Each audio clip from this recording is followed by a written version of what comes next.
2024년 2월 22일 숫자가 좋습니다. 그죠? 무스TV 서정구 대표 무방 시작하겠습니다.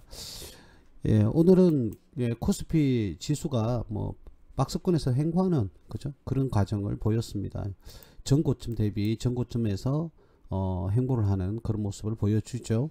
상승인지 하락인지 일단 박스권 옆으로 돌리는 그런 모습을 보여주는데, 일단은 한 번은 전고점을 돌파를 하긴 했는데 향후는 뭐 어떻게 될지 조금 더 지켜봐야 될 것 같습니다.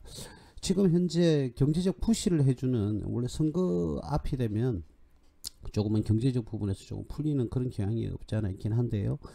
어떻게 될지는 지켜봐야 될 것 같습니다. 코스피는 오늘 10.96 0.41% 상승해서 장을 마감을 했고요. 코스닥은 870원 11전 역시 6.04포인트 0.70% 상승을 해서 상승 마감을 했습니다. 지금 미국발 금리 인상 인하 뭐 이런 얘기들이 많이 나오고 있는데, 아무래도 제가 보는 관점은 뭐 7월 이후부터 하반기쯤에 이제 돌입을 하게 되면 본격적으로 금리 인하가 몇 번 이루어지지 않을까, 연말까지 그렇게 봐집니다. 뭐 지금 이제 뭐 2월이니까요. 조금 더 지켜보시죠. 금리 인하가 되려고 그러면 미국의 경제 지표들이 조금 안 좋게 나와야 아무래도 금리가 인하될 가능성이 높죠. 경제적 푸시를 위해서. 자, 그리고요, 지금 현재 미 바이든 대통령이 정권을 잡고 있는데 올해 11월 달에 미국 대선이 열립니다. 지금 현재로서는 유력한 후보로서는 뭐 트럼프가 될 가능성이 높다. 그래서 공화당 후보로서 트럼프가 되어서 대선에 재선될 가능성이 높다, 이렇게 이야기를 하고 있는데, 뭐 변동사항은 많으니까 그죠? 나름대로 뭐 바이든이든 트럼프든 다들 뭐 준비를 다 하고 있을 겁니다. 뭐 어떤 결과가 나올는지는 모르겠지만 아무래도 바이든은 뭐 친환경 쪽이죠. 친환경 쪽이고, 트럼프는 뭐 친환경을 배제하지는 않지만 석유화학, 그죠? 세계에 엄청난 매장량의 석유, 이걸 뭐 완전히 버릴 수는 없다, 뭐 이런 식의 이야기는 나오겠습니다. 자, 그래서 뭐 바이든 관련 테마주도 있고요, 뭐 트럼프 관련 테마주도 있긴 한데, 제가 다음에는 무방을 한번 그쪽으로 주제를 정해서 한번 방송을 할 수 있도록 그렇게 할게요. 미국은 경제 상황이 뭐 실질적으로 코로나 이후에 뭐 위드 코로나 이후에 그렇게 성장한 것도 없고 그렇게 뭐 하락하는 것도 없고 그냥 고만고만한 정도거든요. 근데 아무래도 미 대선이 있으니까 어떤 식의 결과가 나올지, 어떤 식으로 정책을 추진을 할지는 조금 더 지켜봐야 될 것 같습니다.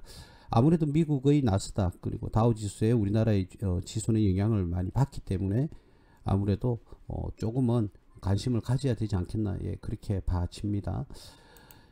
오늘은 대통령께서 그죠? 창원 마산 지역에 방문을 해서 굉장히 강조한 부분이, 아무래도 창원은 여러분들이 뭐 아시다시피 그렇습니다. 이게 왜 설정이 이렇게 돼 있을까요? 아무래도 오늘은 원전 관련해서 창원 지역은 원전 도시라고 해도 무방할 정도로 굉장히 원전 관련한 산업단지가 잘 형성이 이렇게 되어 있거든요. 그래서 오늘 원전에 대해서 강조를 굉장히 좀 많이 하셨다, 이렇게 말씀을 드릴 수 있겠고요. 원전은요, 뭐 이런 정치권 이야기가 아니라 아무래도 뭐 앞정권 때는 탈원전을 이야기를 했지 않습니까? 그러면서 뭐 대학교에서도 해당 과가 많이 없어지기도 하고, 그로 인해서 기술 인력이 조금 많이, 그죠? 기술 인력이 많이 조금 떨어지는 그런 그 결과를 보였기도 했습니다. 자, 그런데 다시금 원전을 재가동을 시키고 있고요. 뭐 제가 아까 연설문을 들어보기도 했는데, 뭐 연설문이라고 하기보다는 이렇게 민생 토론회를 보기도 했는데, 좀 뭐 게시판을 보니까 원전을 뭐 10개를 더 지어주세요, 20개를 더 지어주세요.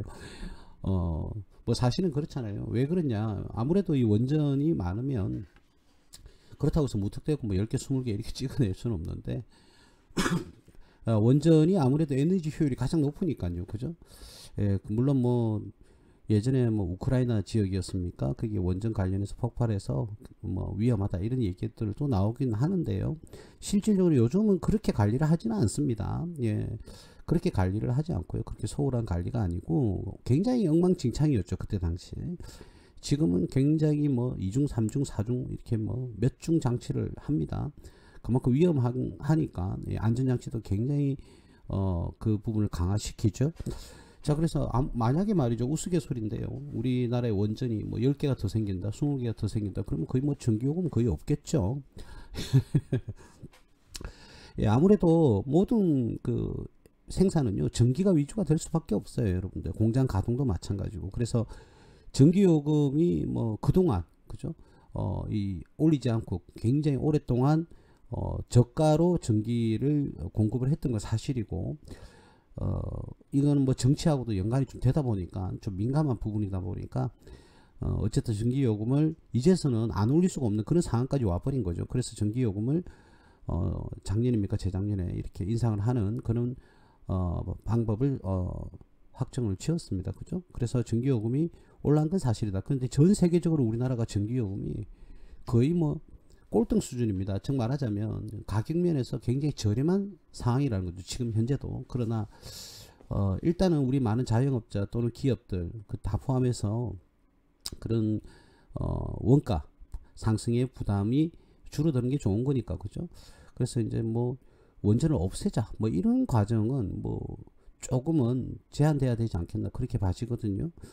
예, 적절한 잘 운영을 해서 우리나라의 그 기업들과 그리고 국민들 개개인들 그죠, 여름에도 시원하게 에어컨 뭐 오랫동안 틀 수 있고, 그리고 겨울에는 따뜻한 온풍기 계속 가동해서 따뜻한 생활을 할 수 있는 그런 에너지를 제공을 했으면 좋겠다라는 게 개인적인 생각입니다. 자, 뭐 무턱대고 무조건 많이만 생산하는 게 아니라 관리도 굉장히 중요하겠죠, 그죠? 예, 그래서 뭐 정치권은 자기들이 알아서 잘 싸우시고, 우리는 일단 실질적으로 전기요금을 내는 기업이나 그리고 자영업자들 그리고 우리 개개인들이니까요. 예, 거기에 대해서 우리가 조금은 인하되었으면 좋겠다, 부담이 줄어들었으면 좋겠죠, 당연히. 그죠? 경제적인 부분에서. 예, 어쨌든 오늘은 원전에 굉장히 강조를 많이 했습니다. 뭐 제가 아까 민생 토론을 좀 보니까 뭐 각각 기업, 뭐 수산 INT의 뭐 부사장도 오시고, 그리고 뭐 두산 에너빌리티, 그리고 각각 기관들, 그리고 원전 관련 기업들이 뭐 참여를 해서 지금은 뭐 안정적인 경영을 하고 있다, 국가의 지원을 받아서. 예, 그런 얘기들이 나오고 있는데, 그래서 오늘은 뭐 일제히 뭐 원전 관련해서요, 이 기업들이 일제히 뭐 상승하는 그죠, 그런 모습을 보여줬습니다. 이렇게 다 상승을 했죠. 그래서 오늘은 원전 관련 테마가 형성이 되었다, 예, 이렇게 말씀을 드릴 수가 있겠고요. 그래서 오늘은 그 이왕 지금 뭐 대통령께서 민생 토론에서 원전에 대한 차원의 이 밀집이 되어 있다 보니까 공단이 그 관련해서 뭐 이야기를 하셔서 원전 관련주가 들썩들썩 거렸어요. 그래서 오늘은 그런 이야기들을 주제 삼아 원전 관련한 그죠, 원전 관련한 종목을 한번 분석을 해보자라는 차원에서 오늘은 무방을 열었습니다. 자, 그리고 여러분들이 지금 이 종목들 중에서 들고 계신 뭐 종목도 있을 수는 있는데 말이죠. 그렇게 있을 수는 있는데 해당 종목이 나오면 제가 설명을 해드릴 테니까 잘 이해를 하시고 학습을 하시기를 좀 바라겠습니다. 뭐니 해도요, 우리가 그 원자력 원전을 이야기를 하면 두산 에너빌리티를 얘기를 빼놓을 수는 없죠. 예, 오늘 뭐 2%대 상승을 했습니다. 예, 2%또 상승을 했는데, 두산 에너빌리티는 아무래도 원전 거의 뭐 대장주 격이죠, 그죠? 물론 뭐 한전 기술도 있습니다. 여러 좋은 종목들이 있어요. 자, 근데 원전 관련 종목들이 무수히 많습니다. 뭐 어림잡아도 그냥 기본적으로 이야기만 하더라도 15개, 20개 넘거든요. 근데 제가 오늘 말씀드릴 종목은요, 기업의 안정성과 수익성과 성장성을 확보한 기업 위주로 이렇게 설명을 드릴 겁니다. 그래서 1번 타자가 두산 에너빌리티인데, 사실은 뭐 두산 에너빌리티가 분석 대상의 기업은 아닙니다. 이런 기업에 물론 뭐 그렇죠, 좀 과하게 뭐 비싼 가격에 매수를 하셨다면 스트레스를 받을 수 있는데, 제가 저번 주 목요일입니까? 유튜브에서도 말씀을 드렸지 않습니까? 아니, 망하지 않는 기업, 그리고 꾸준한 기업이, 꾸준하고 망하지 않고 안전한 그런 기업에 투자를 했다면 일시적으로 또는 조금의 기간 동안 조금 뭐 1년 2년 정도의 기간 동안 주가가 내려간다고 해서 그렇게 스트레스를 받거나 걱정을 하거나 이런 식의 투자는 하시면 안 됩니다. 여러분들 투자는요, 여러분들의 어떤 기대를 가지고요 투자를 하시는 거 아니겠습니까? 그럼 거기에 대한 성과물입니다. 그럼 성과물은 과일이 이제 나무가 뿌리를 잘 내려서, 그죠? 줄기를 성장을 시키고 꽃이 피고 열매가 맺혀서 그 열매를 따먹는 시기, 수확하는 그 계절까지 기다리는 시간은요, 조급증을 일으키면 안 되죠, 절대로. 그죠?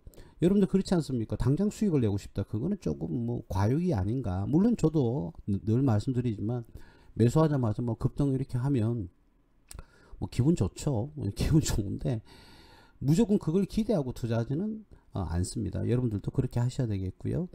자, 그래서 제가 말씀드리고자 하는 것은 두산 에너빌리티 같은 기업은 우리나라의 거의 대표격입니다. 자, 보시는 화면에 보면요, 화면을 보시면 자, 매출이 작년 대비해서 작년에는 15조 4천억, 올해는 여기서 올해는 2023년입니다.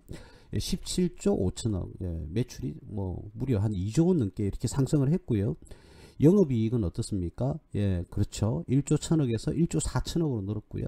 당기순이익은 2022년 기준에는 결손을 회피하지 못했지만 올해는 5,175억의 이익을 실현을 했습니다. 그래서 EPS 가격이, 예상되는 EPS 가격이 808원 정도가 되고요. 지금 가격 16,300원에서 EPS 808원을 나누면 2023년 12월 기준의 펀은 어떻게 될까요? 대략 한 20 정도 되겠죠? 20. 16,300원에서 800 정도 나누면요 20 정도가 될 겁니다. 여기에 2022년 기준이니까 펀은 없죠. 하이퍼세스만 걸려 있습니다. 손실이 났기 때문에. 그렇죠. 자, 그런데 올해 예상되는 펀은 20 정도 된다. 자, 근데 업종 펀은 뭐 101.09라고 하지만 100이 넘어가면 큰 의미는 없지만 업종 포보다는 굉장히 저평가가 되어 있는 상황이다. 현재 가격이. 이렇게 얘기를 할 수가 있겠죠. 뭐 기본적인 분석은 그렇습니다. 자, 그런데 이 두산 그룹이 조금 힘들었었죠. 그죠? 예, 앞 정권의 그 탈원전하면서 좀 힘들었었는데, 뭐 풍력강, 태양광 뭐 이런 식으로도 어떻게 그 사업을 영위를 하고 있기 때문에 뭐 부도가 난다든지 뭐 그런 일은 없었습니다. 물론 뭐 두산그룹이 다소 문제가 있어서 국가 자금에서 지원을 받은 건 사실입니다만, 어쨌든 이렇게 국민연금관리공단도 6%대의 주식을 보유하고 있습니다. 그죠? 우리 사주는 2.31%, 자사주는 뭐 굉장히 작네요. 총 발행 수량 대비해서. 자, 그래서 지분율이 뭐 두산그룹이 30.67% 예, 보유를 이렇게 하고 있는 모습을 보여주고 있고, 재무제표상에는 아무런 지금 현재는 문제가 없다. 자, 근데 다소 조금 우리가 신경을 써야 될 부분은 뭐냐면요, 원전 관련 기업은요 부채가 어마어마하게 클 수밖에 없습니다. 인프라가 크니까. 그죠? 그래서 은행에 융자를 하든 외상 대금, 원전 관련한 부품을 확보를 하든 아니면 시스템을 확보를 하든, 그런 경우에는 유동성이 굉장히 중요한데요. 자, 유동성이 떨어질 수 있으니까 레버리지 효과를 기대하기 위해서, 또는 뭐 굳이 그 차입금이 아니더라도, 그죠? 은행에서 대출을 하는 게 아니더라도 뭐 부품을 외상으로 구입한다든지 이런 경우에는 부채가 상승할 수밖에 없고, 자산이 뭐 25조 5천억에서 23조, 그리고 올해는 잘 모르겠습니다만은 부채는 어떻습니까? 18조에서 14조, 15조, 그리고 13조, 그리고 올해는 어떻게 될지 모르겠습니다만은 어쨌든 이렇게 부채도 점점 떨어져 가는 그런 모습을 예, 보여주고 있죠. 아무래도 이 부채가 많다는 것은, 이 부채는 늘 말씀드리지만 이자를 동반한 부채가 있고요, 이자를 동반하지 않는 부채가 있습니다. 그죠? 은행에서 대출을 했다 그러면 당연히 이자가 동반되는 뭐가 됩니까? 부채가 되겠죠. 그죠? 예, 그래서 다소 조금 질이 떨어지는 부채다, 이렇게 얘기를 표현을 합니다. 부채 비율은요 꾸준하게 계속해서 떨어지고 있습니다. 그죠? 그리고 올해 3, 4분기까지는 123%로 예, 작년 대비 5% 정도 더 떨어지는 그런 모습을 보여주고 있고요. 향후에 국가의 정부 지원을 받고 또 더더욱더 국가에서 푸시를 한다 그러면 올해나 내년까지는 예, 더더욱더 실적이 좋아지지 않을까, 그런 생각이 듭니다. 그리고 해외 뭐 수주하는 그런 상황은 사실이 완전히 나와야만이 말씀을 드릴 수가 있으니까, 해외에서도 원전 관련한 그런 우리나라의 러브콜을 많이 하고 있는 그런 실정이잖아요. 물론 뭐 거래라든지 금액이라든지 이런 게 다 맞아야 어떻게 거래가 형성이 되겠지만 어쨌든 러브콜을 많이 받고 있는 그런 상황입니다. 투싼 에너빌리티. 자, 이런 종목을 기술적 분석에서 만약에 말이죠. 이럴 수 있잖아요. 우리가 그때 이제 정권이 바뀌면서 이제 원전 관련주에 대한 관심도가 많이 높아졌었죠. 그죠? 자, 그래서 뭐 대략 3만 원까지는 이렇게 상승을 했다가 지금 현재는 16,300원까지 이렇게 떨어졌죠. 예. 그래서 이제 뭐 정권이 바뀌는 그런 해에서는 가격 변동이 뭐 크게 없습니다. 이 라인대니까요. 예, 이 라인대. 자, 어쨌든 바닥을 찍고 상승을 하면서 조정받고 다시금 상승을 하는 그런 모습을 보여주고 있습니다. 그래서 지금 뭐 기술적 분석에서도 뭐 큰 하자는 없는 것 같고요. 지금 엉덩이를 들어 올렸다는 점, 여기 부분과 여기 부분, 그렇죠? 한번 상승을 했다가 다시금 조정을 받는 구간에서 이 라인 지지선을 어떻게 해요? 지지를 하면서, 그죠? 붕괴되지 않고 다시금 상승하는 지금 그런 모습을 보여주고 있습니다. 그래서 우리 뭐 회원님들은 뭐 다들 아시겠지만 항상 어떻습니까? 엉덩이를 확인을 하고 매수를 해야 된다. 그죠? 그래서 요점에서 우리가 매수를 했던 그런 기억이 있죠.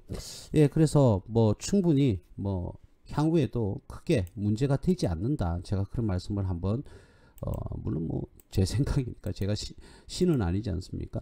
어쨌든 이렇게 해서 만약에 주가가 만약에 우리가 요런 부분에서 매수를 했는데 자꾸 떨어지더라. 그러면 물타기라는 개념보다는 한 번 더 말씀드리지만 따박따박 뭐 이 기업이 망할 일은 없다라는 그런 안정감을 여러분들이 확인을 하셨다면 그냥 따박따박 그냥 매수를 하시는 거예요. 그냥. 자, 그러다가 어쨌든 뭐 효과는 물타기 효과는 당연히 올 수밖에 없죠. 그죠? 떨어지면 뭐 더 사줬네. 뭐 더 싸면은 더 매수를 많이 해야 되겠다. 뭐 이런 식으로 매수를 쪼박쪼박 하다 보면요, 단가는 계속 떨어질 수밖에 없어요. 자, 그러다가 그럼 단가가 이 정도 자리에 머물렀다. 자, 그러면 조금만 더 올라오면 이제는 수익 구간으로 들어갈 거고, 처음에 이때 매수를 해가지고 주가가 상승을 했다 그러면, 여러분 1,000만 원 들어갔다 그러면 한 번, 두 번, 세 번, 네 번, 다섯, 여섯 번 정도 했다. 물론 뭐 똑같은 금액으로 할 필요도 없어요. 그래서 뭐 1,000만 원 들어갔지만 뒤에는 500만 원씩 들어가고 막 그랬다고 가정을 한다 그러면 이 1,000만 원에서 처음에서 바로 상승을 하기보다는 한 3천만 원치 매수를 해서 수익이 나면 더 큰 수익이 나겠죠. 물론 수익률은 떨어질 겁니다. 그죠? 수익률은 떨어지겠죠. 그러나 수익 금액은 굉장히 수익금은 더 커질 겁니다. 그죠? 한 번 더 말씀을 드릴게요. 내가 정말 이 기업을 믿고 안정성을 가지고 이 기업의 성장성 그리고 상장 폐지의 요건 그런 거하고 전혀 거리가 멀다 라고 했을 때는 한번 매수에 그냥 거치지 마시고요.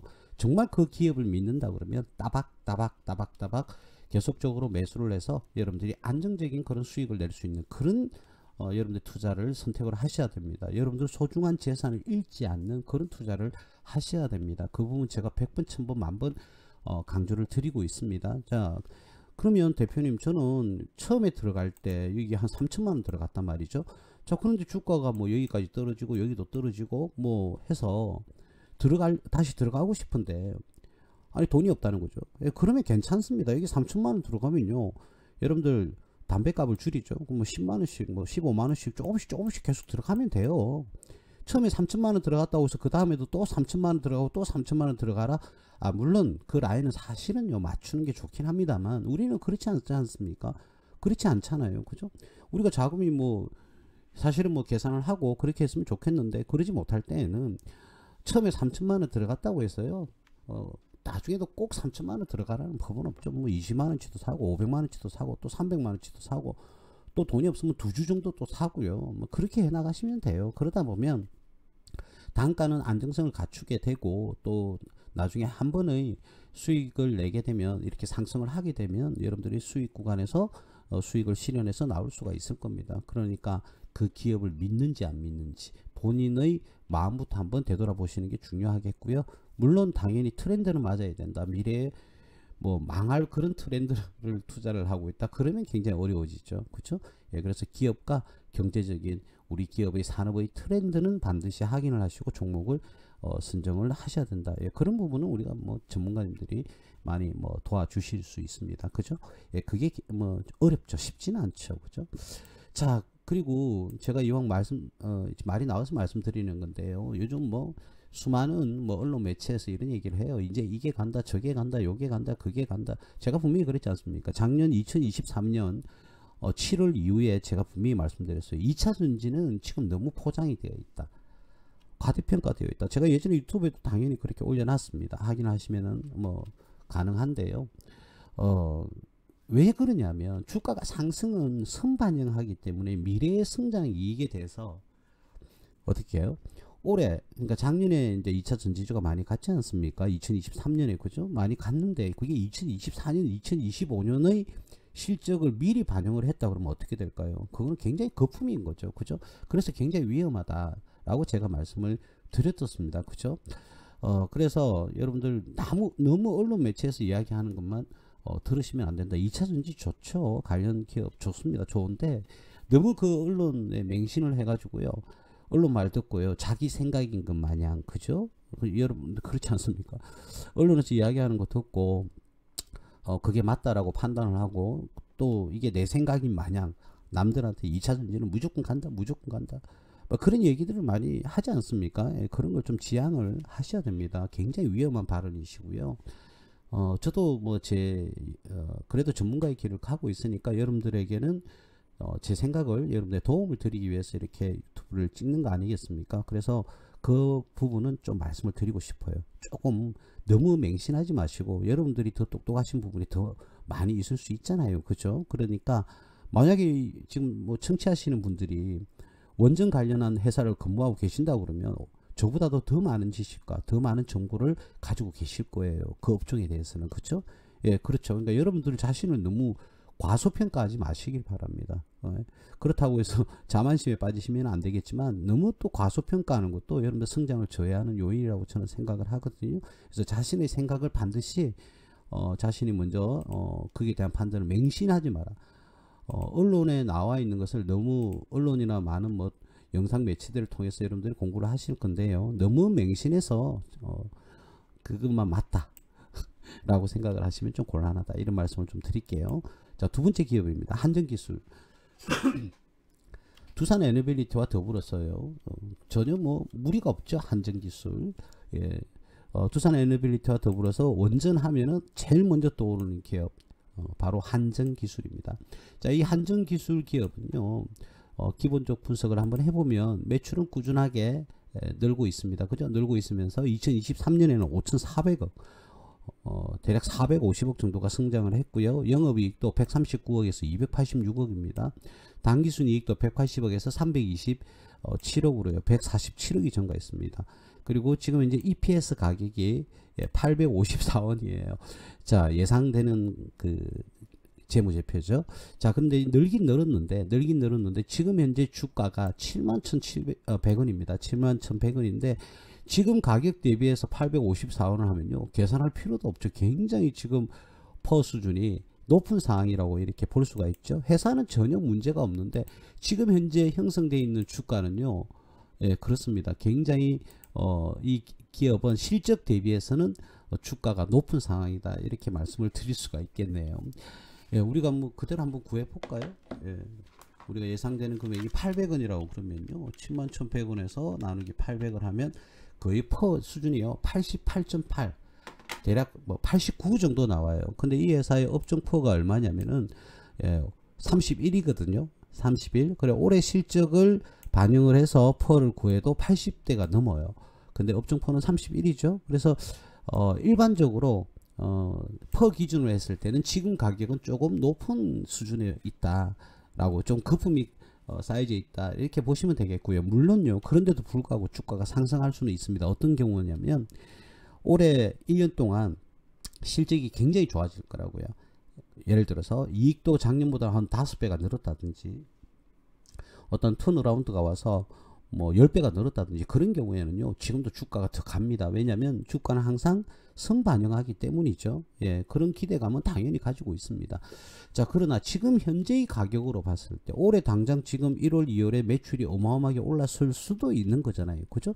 자, 그래서 요렇게 바닥을 그죠? 52,000원대 형성을 해서 지금 71,000원까지 이렇게 대략 한 38% 정도 상승하는 그런 모습을 지금 보여주고 있습니다. 30 몇 프로대 후반, 30%대 후반에서 상승을 했는데, 어쨌든 지금 2023년 재무제표 기준으로 했을 때는 이 기업은 다소 고평가되었다 이렇게 볼 수가 있습니다. 그러나 기업은요 굉장히 뭐 대표적인 기업이라고 볼 수 있죠. 기술은. 그래서 테마성은 굉장히 강하다. 그러니까 뭐 단기 급등을 할 수 있는 그런 기업인 건 당연히 맞습니다. 그래서 그런 부분을 여기 한번 보시면은 참고를 하시면 되겠는데, 자, 이런 식으로 단기 급등하는 사례가 굉장히 많다.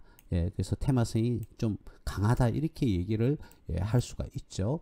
예, 그래서 그런 부분은 충분히 단기 투자하시는 분은 테마주 이렇게 해서 들어가시는 분들은, 공략을 하시는 분 또는 스캘핑을 통해서 투자를 하시는 분, 스캘핑 방법으로, 그런 분들은 사실은 뭐 그리 나쁘지 않은 기업이다 이렇게 말씀을 드리겠고요.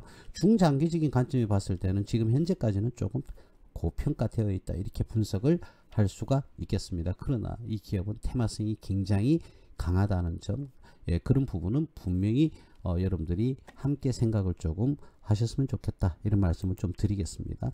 자, 우진엔텍입니다. 우진엔텍은 이렇게 상장한 지 얼마 되질 않았어요. 올해 1월 달에 상장을 해서 조금 이슈가 되었던 그런 기업입니다. 이슈가 되었던 그런 기업인데, 이렇게 지금 현재 주가가 형성이 되고 있습니다. 상장한 지 얼마 되질 않았죠. 자, 근데 이런 상장되지 얼마 되지 않은 기업은 뭐 급등과 급락을 계속적으로 합니다. 여러분들 나온 김에 제가 말씀을 하나 드리면요, 이런 거 있잖아요.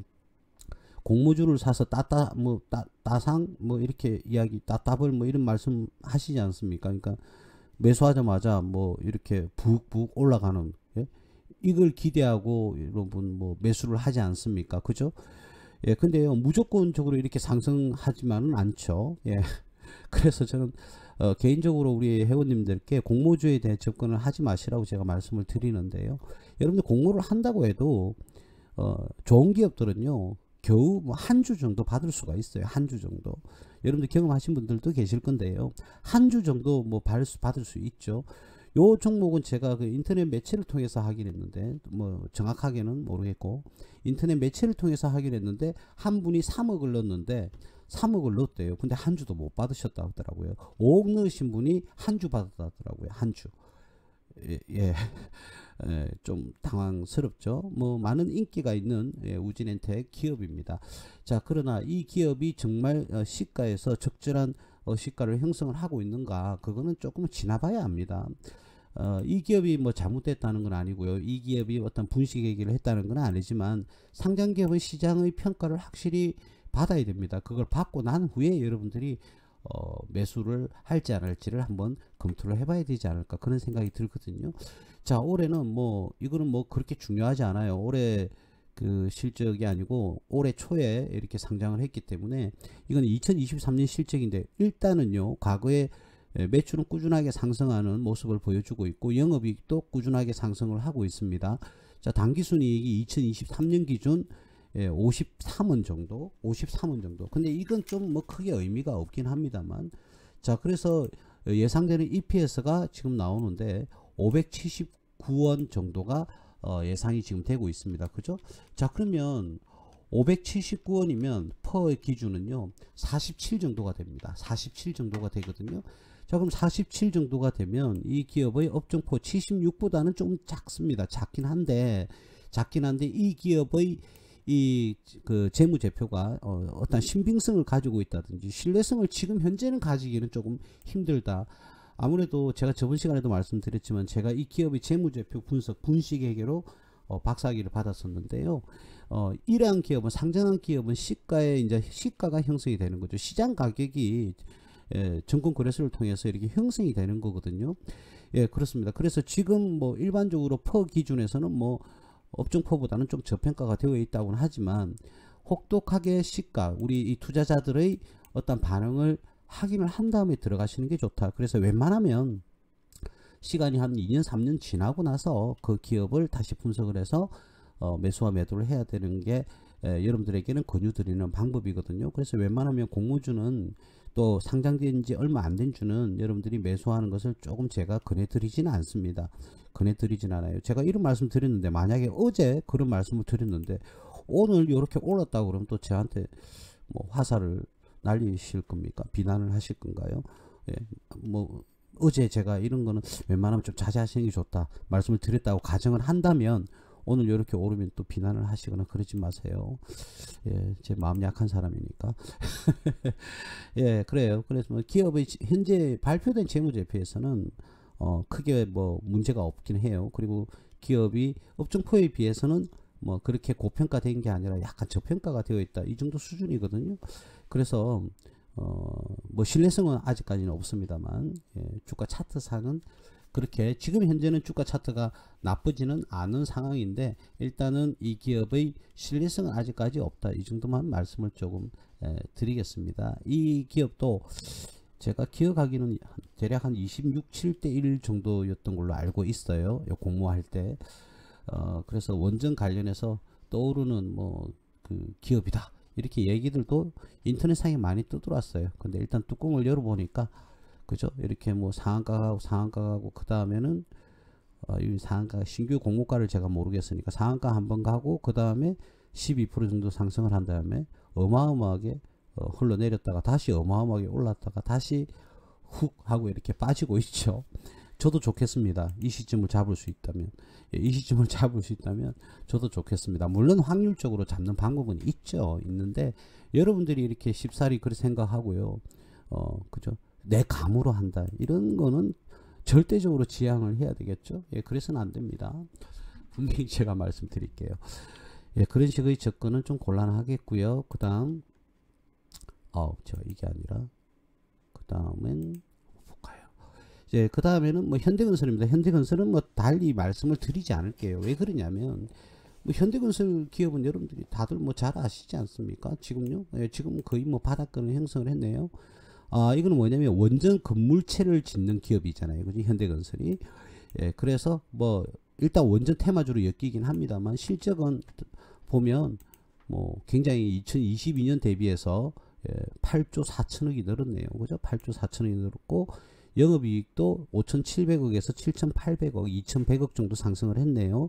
당기순이익도 4,700억에서 6,500억, 대략 한 1,800억 정도 상승을 했으니 관련한 이 기업의 어떤 수준은요, 포 기준은 작년보다는 떨어지겠죠. EPS가 4,767원입니다. 예, 그래요. 예전에 이 기업이 결손도 굉장히 많이 났던 그런 기업인데, 퍼를 EPS 기준 4,767원 기준 퍼를 계산을 해보면 2023년 12월입니다. 퍼는 7 정도가 되거든요. 그러면 업종 포와 그래 큰 차이는 없죠. 그렇죠? 예, 그래서 2023년 실적 기준으로 했을 때 지금 주가는 거의 자기 주가 퍼 기준으로 했을 때는 자기 주가에 형성이 되어 있다. 이렇게 보시면 될 것 같습니다. 자, 그런데 지금 뭐 사우디아라비아의 네옴시티라든지 관련주이기도 하죠. 그죠? 그리고 우리나라의 SOC 관련주이기도 하고요. 자, 그리고 원전을 짓는 건설업체로서 현대건설이 가장 뭐 앞서 있는 그런 모습을 보여주는데요. 그 관련주로서는 테마성은 현대건설이 차라리 네옴시티의 테마가 더 강하지 원전 관련해서는 그렇게 강하지는 않을 겁니다. 그죠? 수익성이라든지 이런 것들 다 따져봐야 되니까 일단 박리담회를 한다면 원전 관련주보다는 네옴시티가 낫긴 하겠죠. 예, 어쨌든 그런 차원에서 뭐 기업 우리나라의 대표적인 건설업인데요. 이런 기업은 뭐 분석할 필요가 없고 지금 기업은 지금 주가의 상태가 거의 지자리로 돌아갔다. 예, 즉 말하자면 다르게 말하자면 뭐 지금이 거의 이제 바닥권이 형성이 되진 않았나 그렇게 봐집니다. 물론 퍼 기준입니다. 다른 기업의 미래지향적이라든지 또는 주가의 선반영 그런 기준에서는 아직까지는 주가가 조금 지금 가격은 좀 싼 편이다 이렇게 얘기를 할 수 있거든요. 자, 그래서 뭐 이 현대건설 만약에 지분을 주식을 보유하고 계신 분들은 지금 가격대가 거의 바닥권이 되지 않겠나 그렇게 봐집니다. 예, 그 부분은 여러분들이 참고를 해서 투자를 하시는데 조금이라도 도움이 되시면 좋겠다. 예, 이런 말씀을 조금 드릴게요. 그래서 뭐 현대건설 대표적인 우리나라의 건설업이잖아요. 물론 많습니다. 다른 기업도 되게 많은데 이런 기업은 어쨌든 여러분들이 기본적으로 다 알고 있는 기업이니까 요 정도만 말씀을 좀 드릴 수 있도록 하겠고요. 자, 그 다음에 현대건설 다음에는 어떤 기업이 있을까? BHI라는 회사인데요. BHI. 이 기업은 원전 설비를 만드는 회사입니다. 원전용 설비, 각각 설비를 만드는 회사인데 기업이 어떻게 되었는가? 재무제표를 보시면 제가 좀 안정적인 기업, 이익이 나는 기업 위주로 제가 편성을 조금 했습니다. 작년 대비해서 영업이익은 굉장히 좀 좋아졌죠. 매출이 300억 정도 상승을 했고요. 374억 정도. 영업이익이 81억에서 151억, 뭐 대략 2배 정도 올랐고요. 2022년에는 2021년과 더불어서 손실을 기록을 했지만 2023년 기준으로 해서는 다시금 이익으로 전환이 되었습니다. 그렇다면 2022년 기준으로 한다면 퍼라는 기준은 나오지가 않겠죠. 손실이 났으니까. 근데 올해는 이익이 났으니까 퍼가 계산이 될 건데 지금 현재 가격 EPS가 157원이라고 봤을 때 157원이라고 봤을 때 지금 주가가 8,500원 정도 되거든요. 예, 그래요. 그러면 대략 한 퍼 기준은 뭐 6 정도? 예, 6 정도가 60이죠. 60. 제가 계산을 공을 하나 빼먹었네요. 예, 8,560원에서 대략 EPS 157원 정도를 나누면 54 정도가 퍼가 나오네요. 자, 근데 업종퍼는 74.45 기준에서는 조금 낮은 기준이다. 자, 그런데 저 뭐 업종퍼도 100% 사실은 맹신할 수는 없으니까 이 기업이 뭐 지금 현재 가격 기준은 뭐 다소 좀 비슷하거나 현재까지는 뭐 그렇게 고평가가 아니라 조금은 저평가되어 있는 그런 수준이다, 이렇게 말씀을 드릴 수가 있겠고요. 조금 강력한 저항선이 지금 여기서 형성이 되고 있거든요. 강력한 저항선이 형성이 되고 있는데 이 라인을 거의 돌파하기 직전이다, 이렇게 볼 수가 있겠고, 강력한 저항선을 돌파를 하게 되면 어떻게 돼요? 중도만 끌까요? 강력한 저항선 라인을 이렇게 돌파를 하다 보면 한 번의 급등 구간은 나올 수가 있습니다. 이 저항선이 굉장히 강하기 때문에 그 구간을 뚫고 상승을 하면 한번 급등하는 구간이 나올 수가 있다. 지금 현재로서는 차트상에는 그렇게 보여줍니다. 자, 그리고 한 번의 어떤 트라이앵글을 지나간 그런 형태를 지금 보여주고 있어요. 자, 그래서 뭐 일반적으로 이 선을 아이고 제가 잘못 껐네요. 다시 일반적으로 뭐 삼각 수렴을 한번 보면 이 라인에서 이제 어떻게 모이고 있는, 그죠? 예, 그런 모습을 보여주는데 이 라인을 돌파할 수 있지 않을까, 그런 생각이 들어요. 내일까지만 뭐 테마성이 있다면. 그래서 한번 급등할 수 있는 그런 차트입니다, 이 기업은. 자, 물론 뭐 뭐가 켜졌죠? 뭐 이상하게 켜졌는데 뭐 공매도가. 자, 그렇다고 해서 뭐 100% 급등한다는 게 아니라 테마성이 굉장히 잘 타고 있다, 그죠? 상한가 갔다가 뭐 상한가 갔다가 그 다음 날에는 뭐 16% 빠져가 거의 원상 복귀하고 이런 모습들 번번이 보여주고 있습니다, 그죠? 상승하는 모습들이 여러 가지 형태로 이렇게 테마성이 큰 걸 확인하실 수가 있습니다, 그죠? 자, 이런 구간이 한 번 더 나왔으면 좋겠다, 이런 말씀을 조금 드릴게요. 뭐 재무제표상에는 뭐 큰 문제가 전혀 없습니다. 안정적입니다. 기업이 안정적이에요.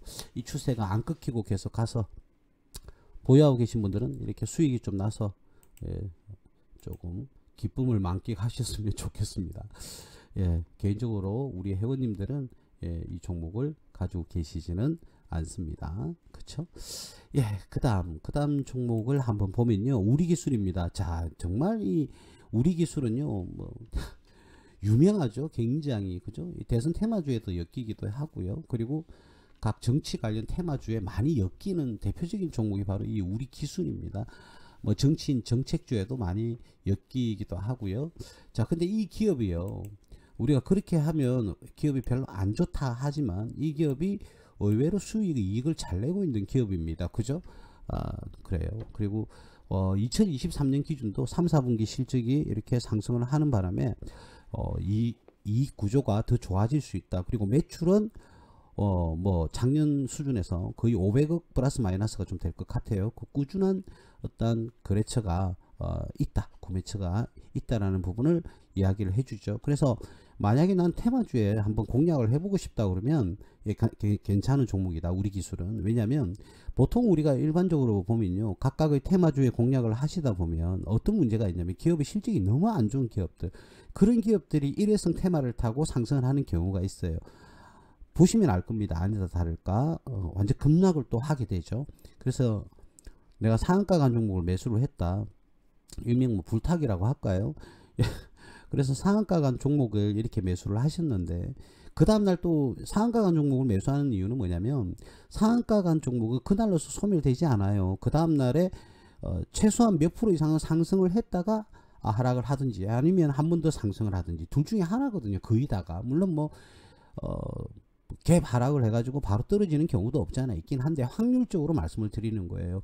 그리고 뭐 상한가 매매법이라면서 많은 뭐 언론 매체나 뭐 이런 뭐 유튜브나 네이버에 많이 뭐 올라와 있긴 한데 이 상한가 매매법은 뭐냐면 왜 그게 존재를 하는지에 대해서 여러분들이 한번 논리적으로 생각을 해보시면 상한가 간 종목은 그 다음날 또 상한가를 갈 수가 있는 거예요. 따상이라고 합니까? 저는 그런 표현을 별로 좋아하진 않는데 한 번 더 상한가를 갈 수도 있고 또 상한가 간 종목이 그 다음날 흘러내리더라도 상한가 그 금액 위에서 가격이 몇 번 형성이 되다가 그 이하로 떨어지는 경우가 굉장히 많거든요. 그래서 일단은 상한가에서 매수하신 분들은 그 다음날 바로 팔 준비를 하시는 경우가 굉장히 많아요. 예, 그렇죠. 그래서 내 종목이 그럼 반대로 이야기하면 내가 좋아서 상한가를 갔어요. 그죠? 자, 그러면 내가 미리 샀는데 상한가를 갔어요. 그날 수익이 났어요. 그럼 그 다음날부터는 사실은 조금 우리 뭐 회원님들은 다 아실 거예요. 언제 팔아야 되는지는 아실 건데 파는 방법들을 제가 뭐 설명도 많이 드리고 방송할 때 해서 아실 건데 어쨌든 그 원리에 맞춰서 여러분들이 준비를 하셔야 된다. 그리고 나는 꾸준하게 장기 투자를 하겠다 하시는 분들은 그냥 뭐 가져가셔도 되죠. 예, 그래서 여러분들이 뭐 잘 판단을 하셔야 될 것 같고 요 앞전에 상승한 거, 자 이런 식으로 상승을 하게 되면 뭐 그렇지 않습니까? 대표님 우리는 그러면 급나니까 요때 팔고 또는 요때 팔 수도 있고 요때 팔 수도 있고 요때 팔 수도 있고 요때 팔 수도 있지 않습니까? 그죠? 예, 그럴 수 있어요. 그럴 수 있는데 우리 회원님들 아실 거잖아요. 우리 최소한 요때와 요때는 팔진 않을 겁니다. 그죠? 그리고 요때도 팔지도 않을 거고 요때도 팔지도 않을 거고 그죠? 팔지 않을 거 요때도 팔지 않을 거고 예, 팔지 않을 거예요. 예, 우리 회원님들은 뭐 이제는 좀 아시지 않을까 그런 생각이 들고요. 지금 차트 기술적 분석에서는 보시는 바와 같이 이렇게 다중 바닥을 형성을 하고 있어요. 이 지지선의 형성을 잘 하고 있죠. 이 기업은 거래량만 한번 터져주면 예, 급등을 할 수 있는 그런 기업입니다. 예, 이 기업은 매수하고 계신 분은 거래량만 바라보시면 될 겁니다. 이 기업은 그래 모든 기업이 그렇지는 않아요. 여러분 오히려 거래량이 터져서 하락하는 경우도 굉장히 많은데 이 기업은 지금 이제 여러 가지 그 다중 바닥을 다지고 있고요. 그리고 지지선을 잘 형성을 하고 있는 그런 상황에 있습니다. 그래서 이 기업은 거래량 터질 때까지만 기다려 주시면 여러분들이 나름의 수익을 확보를 하실 수 있다. 예, 이 정도 말씀을 좀 드릴 수가 있겠습니다. 예, 그래서 이 기업은 테마성도 강하고요. 정치 테마에도 잘 엮이고요. 그리고 원전 테마이기도 합니다. 예, 그래서 뭐 원전 왜 원전 관련주냐 이러면 이 기업은 원전용 제어 계측기라는 것을 만들어요. 원전용 제어하는 계측기를 만들거든요.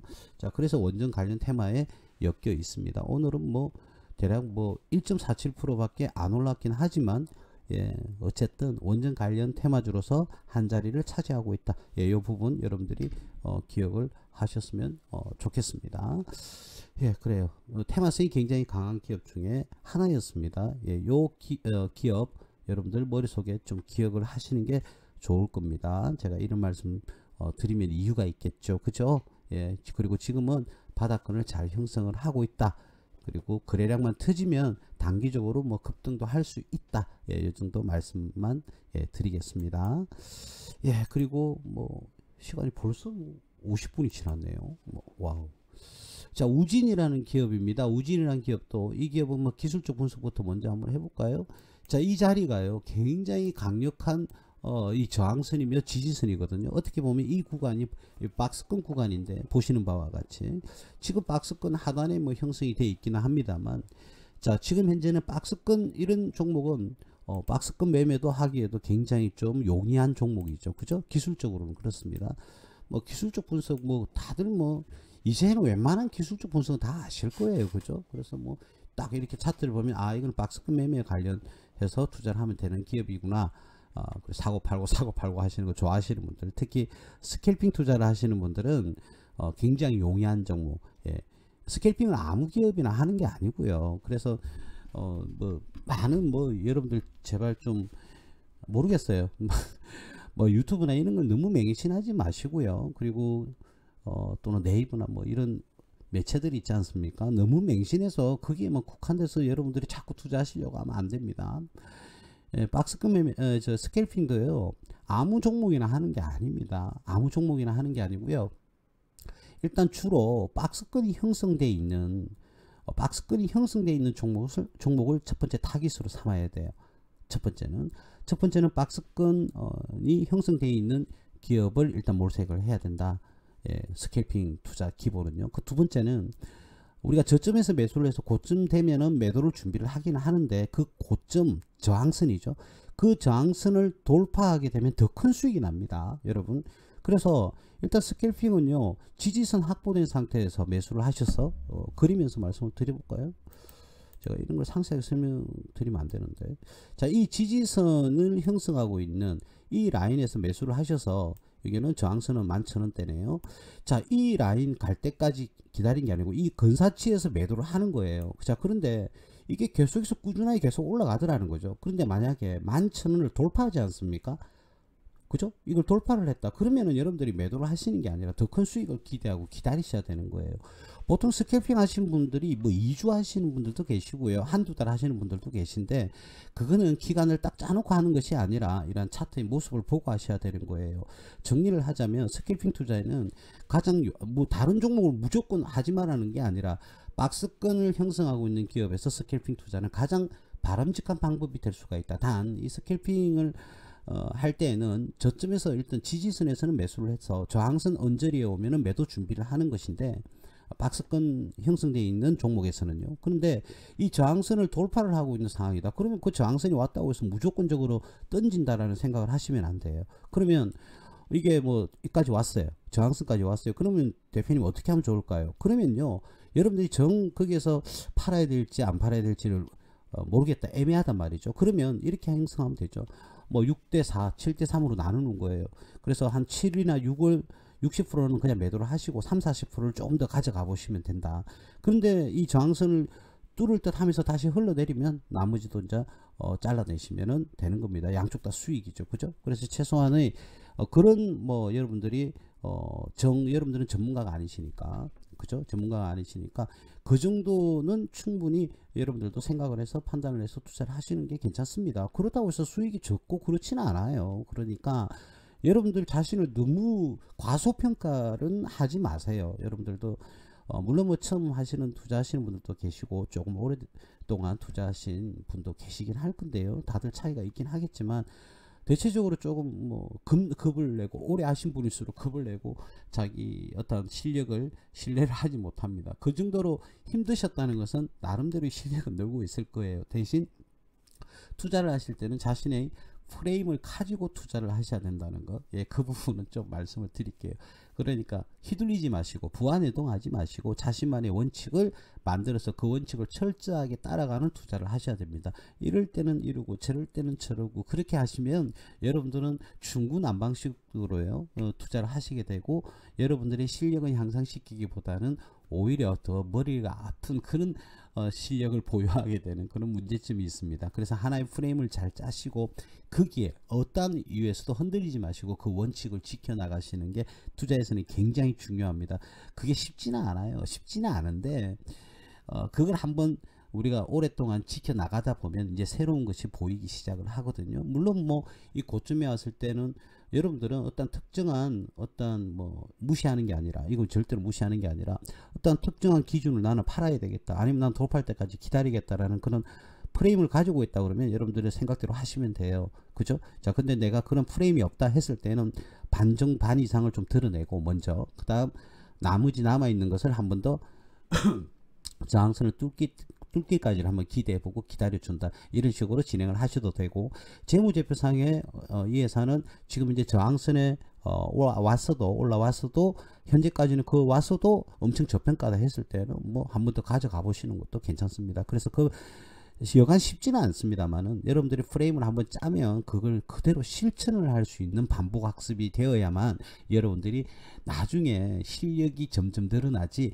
이랬다 저랬다 이랬다 저랬다 여기서 이 말하면 여기서 팔랑귀가 되고 저기서 저런 말을 하면 저기서 또 팔랑귀가 되고, 여러분들만의 프레임이 없으면 여러분들은 큰 실적을 내기도 힘들 뿐더러 또는요 실력이 향상되지는 않습니다. 똑같이 주식 투자를 하고 차트 분석을 하더라도 누군가는 어떤 실력이 향상이 되고요 중수의 자리로 들어갈 수는 있는데, 누구는 똑같을 수 있어요. 30년 50년 하셔도 실력을 하나도 늘지 않고 늘 똑같은 거 오른다 내린다 그것만 차트를 보시게 되면 여러분들은 실력이 향상되지 않고 그냥 그 자리에 머물러서 늘 그렇게 긴장하는 자세로 바라만 보고 멍 때리고 그렇게 하시는 투자자의 모습으로 결과가 나올 수가 있다는 겁니다. 그래서 여러분들만의 프레임을, 투자의 프레임을 짜는 게 굉장히 중요한 겁니다. 저항선에 왔을 때 판다, 아니면 조금 더 가져가 본다. 예, 이게 지속이 되고 프레임이 짜지면요 이제는 보여요. 아, 이 종목은 요거는 저항선 뚫으면 들고 가야 된다, 이 종목은 안 된다, 여기서 팔아내야 된다라는 그런 여러분들의 어떤 실력이 향상이 되는 기점이 오게 되어 있습니다. 예, 그래서 여러분들만의 프레임을 먼저 짜는 게 중요하다. 그리고 그거를 몸소 실천하는 게 중요하다. 그러다 보면 새로운 것이 보이는 시점이 있습니다. 예, 그래서 우후죽순 요즘은 뭐 주식시장이 이제 바닥권을 형성을 하고 다시금 상승과 하락을 반복하면서 더 이상 떨어지지는 않는 그런 국면을 가고 있는데요. 이럴 때는 정말 이렇게 이러쿵저러쿵 모두 다 뭐 주식의 뭐 전문가인 것처럼 다 이야기를 하시는 분들이 되게 많아요.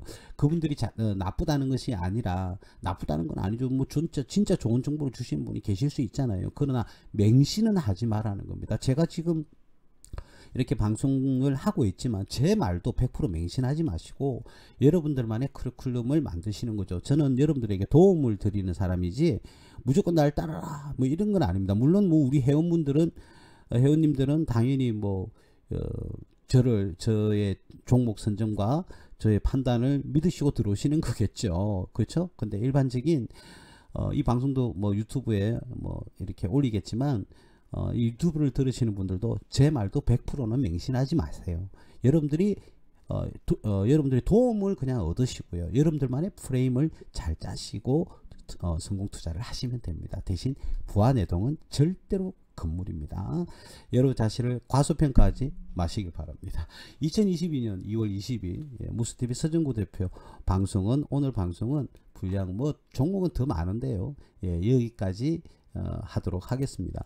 한 번 더 말씀드릴게요. 저희 무스TV에는요 늘 무료 방송을 곧 우리 이게 진금성부님과 또 김 실장님과 또 뭐 황 소장님이 오늘 방송을 하기 위해서 준비를 하고 계시네요. 무료 방송, 그죠? 그래서 시간대가 조금 다르고요. 저는 지금 현재는 화요일 목요일만 이렇게 방송을 현재는 하고 있습니다. 여러 가지 뭐 잡무도 봐야 되고 또 크게 우리가 또 뭐 정책 방향을 또 선정도 해야 되고 하니까 저는 현재까지는 화요일과 목요일만 이렇게 방송을 하고 있습니다. 나중에는 우리 다른 전문가님처럼 월화수목금 다 이렇게 물방을 할 거고요. 오프라인 이렇게 에서 만나는 그런 장도 한번 만들어 볼까 지금 준비 중에 있습니다. 어쨌든 저희 무스TV 홈페이지에 들어오시면 무료 방송 저녁에는요 어떤 분이 하더라도 합니다. 한 분 이상 하고요. 거의다가 세 분이나 네 분 정도가 무료 방송을 하니까요. 여러분들 들어오셔서 많은 도움 받아가시기를 바라겠습니다. 오늘 방송은 여기까지 하겠습니다. 감사합니다.